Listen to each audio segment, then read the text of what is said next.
बरोबर निलेश राणे आणि नितेश राणे या दोघांनी राज्यभरात म्हणजे वेगवेगळ्या आदिवासी विधानांनी नेहमी चर्चा झालेली आहे. आज निलेश राणे यांनी असं वक्तव्य केलंय की एमआयएम हा पक्ष केवढा आहे, थुंकलं की वाहून जाईल. काय तुमची प्रतिक्रिया? उसका नाम लिए तो मेरे मुंह में थूक आ रहा है, थूक के बात करने की वो इच्छा हो रही है मेरी। लेकिन ठीक है, ये जो दो भाई हैं जिनको एक टास्क स्पेशली दिया गया है मेरे ख्याल से कि आप लोग यही काम करते रहो ताकि महाराष्ट्र की जनता का जो दूसरे मुद्दों पर ध्यान है, जैसे कि बदलापुर हो, शिवाजी महाराज का पुतला गिर गया, उस पे से ध्यान हटाने के लिए दोनों भाइयों को एक्टिव किया गया है। बट स्टिल इन लोगों ने बहुत बड़ी बात की है, तो नीतीश राणे को तो जवाब हमारे इम्तियाज जलील साहब ने दे चुके हैं और उसका हम लोग उसके लिए 5 दिन बाद मुंबई आने भी वाले हैं मोर्चा लेकर मुख्यमंत्री को सब समझाने के लिए। लेकिन आज जो नीलेश राणे ने बोला है उसमें मैं बस यही बोलना चाहूंगा कि सबसे पहला कसूर आज उस जिसकी कोई लायकी नहीं है, आज उसने ये इतनी बड़ी बात किया है, तो उसमें कहीं ना कहीं मुस्लिम समाज, अल्पसंख्यक समाज का भी है। क्यों? क्योंकि अगर आप लोग एमआईएम के पीछे पूरी ताकत से खड़े रहते और अपनी ताकत दिखाते तो आज उसकी हिम्मत नहीं होती ऐसी बात करने की। लेकिन ठीक है, आप भी पॉलिटिक्स में हो, मैं भी, हम लोग सभी, एमआईएम स्टिल लड़ रही है।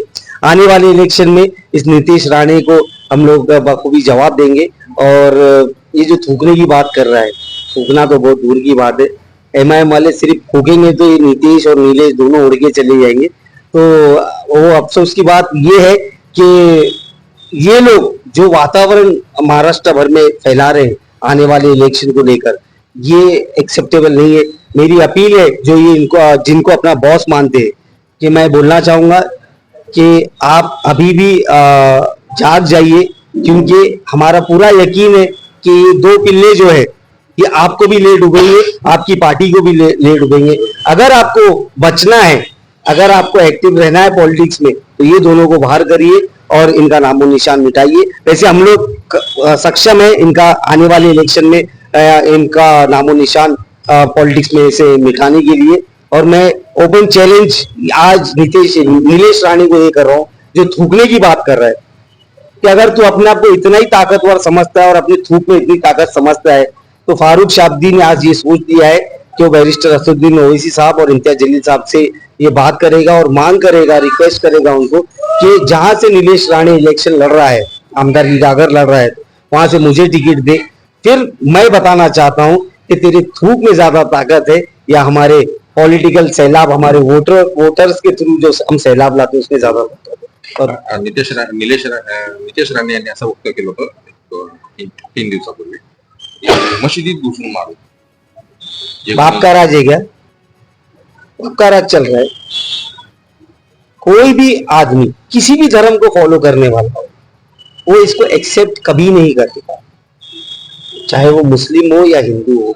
मुसलमान कभी इसको बर्दाश्त नहीं करेगा कि मस्जिद में घुस के कोई बंदा आके, और जो मस्जिद में घुस के मारता है ना, वो ना हिंदू होता है ना मुसलमान होता है, वो राक्षस होता है, राक्षस। तो ऐसे राक्षसों से निपटने के लिए अगर मुस्लिम समाज के धर्म स्थल पर कोई हमला करेगा तो मुसलमान सक्षम है, अगर हिंदू समाज के धर्म स्थल पर मंदिरों में कोई हमला करेगा तो हमारे हिंदू भाई सक्षम है उससे निपटने के लिए। तो ये सिर्फ बोलने की बात है, बोलने में और करने में बहुत फर्क होता है। और हमने तो कई सालों से ही देखते ही आ रहे, सिर्फ भोंक रहे हैं और इनका काम भोंकते ही रहना है। लेट देम बात, हम लोग हमारा काम करें।